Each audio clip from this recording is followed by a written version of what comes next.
과거 모스크바는 지금은 상상치 못할 정도로 한산한 시골에 불과했습니다. 그러나 몽골 타타르의 지배기에 들어서 모스크바는 비약적인 발전을 하기 시작했습니다. 그리고 현재 모스크바는 러시아의 정치와 경제 그리고 문화의 중심지인 수도이자 유럽에서 가장 인구가 많은 세계적인 도시가 되었죠. 그렇다면 몽골의 지배하에 모스크바는 어떻게 비약적인 발전을 할 수 있었을까요? 모스크바의 성장 과정을 알기 위해선 우선 몽골의 러시아 강점기를 알아야 합니다. 러시아 최초의 국가로 알려진 키예프 루시는 1240년 몽골군의 침입을 받고 함락되는데요. 1237년 러시아인들은 몽골군의 침입을 받게 됩니다. 당시 키예프 루시는 내부 분열로 인해 전쟁을 벌이고 있었습니다. 이러한 내부적인 이유로 몽골 기마부대의 공격에 대응하기 어려웠죠. 물론 당시의 몽골 기마부대가 유라시아 대륙을 휩쓸고 다닐 만큼 강력했던 이유도 무시할 수 없습니다. 몽골군은 야잔 공국을 시작으로 러시아 동북부 도시들을 모두 함락시켰습니다. 그리고 결국 강력한 몽골군의 공격을 버티지 못하고 1240년에는 중심지인 키예프가 함락되었습니다. 이로써 1240년 키예프 루시는 함락되었으며 1480년까지 몽골의 지배를 받게 되었습니다. 1240년부터 1480년까지 몽골 제국의 러시아 강전시대를 몽골 타타르의 멍해라고 부릅니다. 오늘의 주제가 바로 모스크바가 성장할 수 있었던 시대적 배경인 몽골 타타르의 멍해입니다.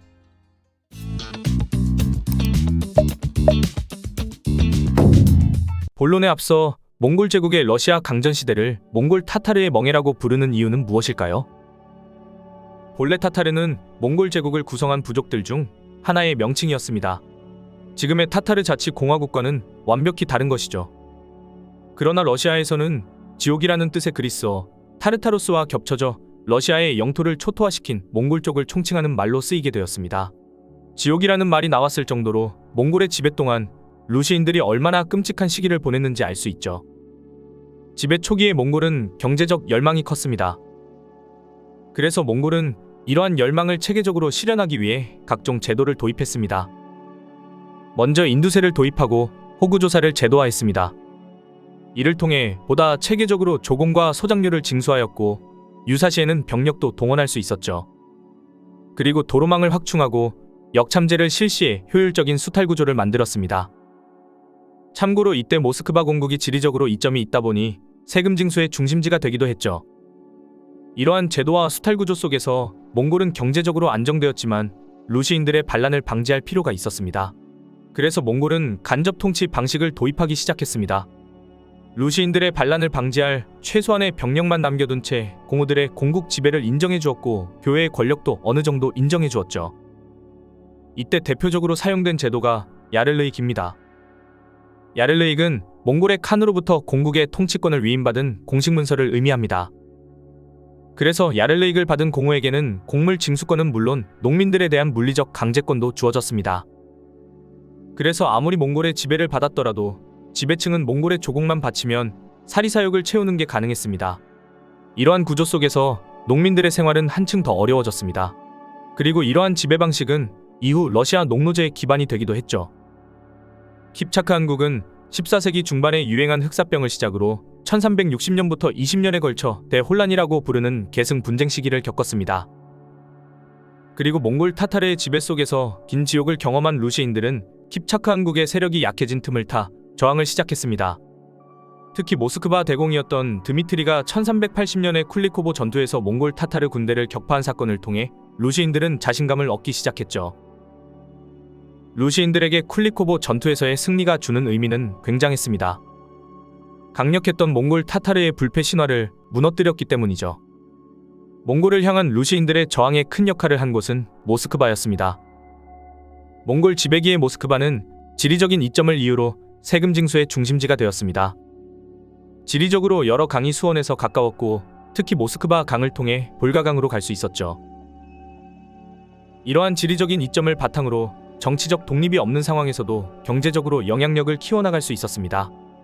그리고 14세기 초에는 킵차크 한국으로부터 대공의 지위를 인정받게 되었습니다. 즉, 여러 공우들 중에서 가장 으뜸의 공우로 인정받게 된 것이죠. 그리고 그 무렵에 정교회의 최고 성직자를 모스크바로 데려오게 되었습니다. 이를 통해 모스크바는 루시의 중심지가 될 수 있었습니다. 이 와중에 킵차크 한국은 내부적인 혼란을 겪기 시작했고, 모스크바 공국은 중심지로서의 경제력을 바탕으로 다른 공국들의 땅을 사들이며 잃어버렸던 루시의 땅을 모으기 시작했습니다. 지속해서 힘을 키우며 러시아 내에서 확고한 1인자가 된 모스크바 대공들은 킵차크 한국에 대해 도전하기 시작했습니다. 1380년 드미트리 대공의 쿨리코보 전투를 시작으로 1세기 후에 이반 3세는 몽골 지배의 종식을 선언했습니다. 루시의 독립 이후 이반 3세는 이반 대제라고 불렸으며, 이반 3세는 모든 루시 사람들의 전제군주라는 의미의 차르라는 칭호를 사용하기 시작했습니다. 결국 반몽골 투쟁의 중심지였던 모스크바를 통해 러시아는 240년간의 몽골 지배로부터 벗어나게 되었습니다. 그렇다면 2세기 이상 지속된 몽골 타타르의 지배는 이후 러시아에 어떤 영향을 미쳤을까요? 먼저 몽골 타타르의 멍해를 거치며 러시아인들은 중앙집권적이고 제국적인 거대한 국가의 필요성을 인식하게 되었습니다. 러시아의 군주들은 몽골 타타르인들의 지배를 받는 동안 그들이 세운 강력한 국가와 그들의 강력한 군주권을 몹시 부러워하였습니다. 키예프 루시는 어느 정도 분권화가 되어 있던 국가였습니다. 공국들의 독립성이 인정되는 느슨한 연합체였죠. 그러나 몽골 지배 이후 분권화되어 있던 키예프 루시는 더 이상 모범이 아니라는 생각을 하기 시작했습니다. 그래서 몽골의 지배를 거치면서 러시아 군주들은 중앙집권적이고 수직적인 지배구조를 통한 거대한 국가의 필요성을 인식하게 되었죠.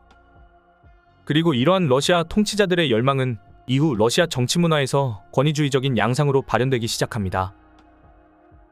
두 번째로, 러시아에서 농노제가 새롭게 실시되었습니다.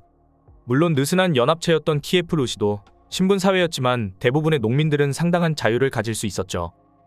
그러나 몽골 지배기 이후 변화하기 시작한 군 제도와 함께 러시아의 농노제가 새롭게 성립되었습니다.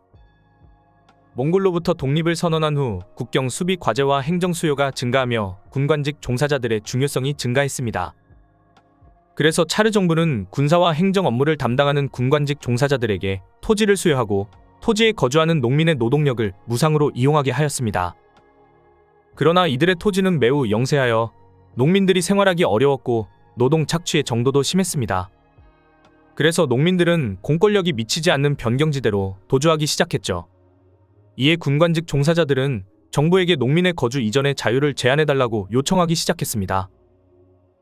결국 차르 정부는 이를 승인했고 1649년에 편찬된 법전에서는 농민의 거주 이전의 자유가 영구히 통제되기도 했습니다. 그래서 대다수의 러시아 농민들이 농노로 전락하게 되었습니다. 마지막으로 정교회의 위상이 더욱 강화되었습니다. 몽골의 지배하에도 러시아 정교는 위축되지 않고 더욱 발전했습니다. 당시 징기스칸은 모든 종교를 존중하고 장려했기 때문에 러시아를 지배하면서도 관용적인 종교 정책을 시행했습니다. 오히려 루시인들의 세금 공출과 체제 안정에 기여한 대가로 정교회에 많은 특혜를 주기도 했죠. 더불어 이민족의 지배 속에서 루시인들의 정신적이고 구심적인 역할을 하며 정교회는 더욱 발전하게 되었습니다. 몽골 타타르의 지배는 러시아에 다양한 영향을 주었고 이로 인해 러시아는 많은 변화를 맞이했습니다. 만약 모스크바를 중심으로 중앙집권적이고 거대한 국가의 필요성을 인식하며 독립하지 못했다면 러시아는 어떤 변화의 양상을 보였을까요? 그리고 몽골의 지배하에 정교회의 위상이 약해졌다면 러시아는 어떤 종교를 기반으로 성장할 수 있었을까요? 여러분의 의견을 댓글로 남겨주세요.